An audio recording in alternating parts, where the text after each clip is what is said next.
बाबा सभे पावे बेहाल हो रउए नु हई महाकालो के काल हो। ए बाबा कबले कोरोना माई भागी हर भागी अरे भागी।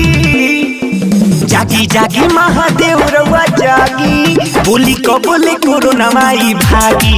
जागी जागी महादेव रउआ जागी बोली कबले कोरोना माई भागी।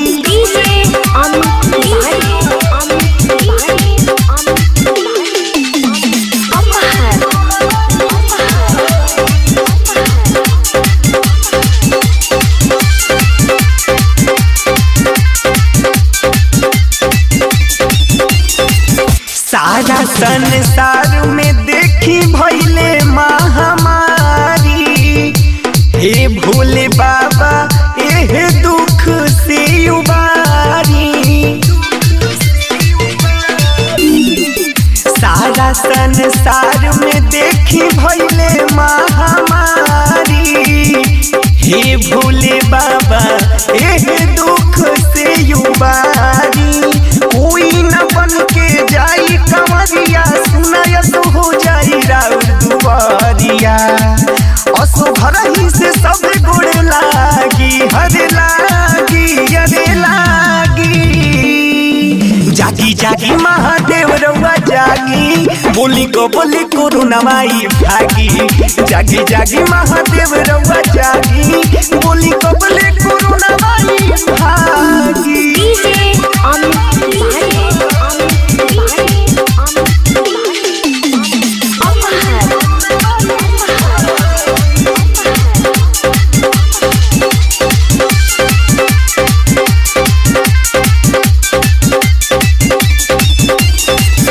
रउरे ध्यान सब देवलो गधाइनी।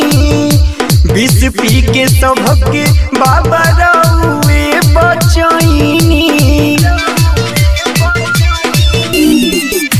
रउए ध्यान सब देवलो गधाइनी। विष पी के बाबा रउआ सबके बचैनी। नेहा प्रियन करसी है गोहार हो सुनली न बाबाई हमरो पुकार हो। इहे भिख हम रउआ से मांगी हर मांगी अरे मांगी। जागी जागी महादेव रउआ जागी बोली को बोले कोरोना माई भागी। जागी जागी महादेव रउआ जागी बोली को बोले कोरोना माई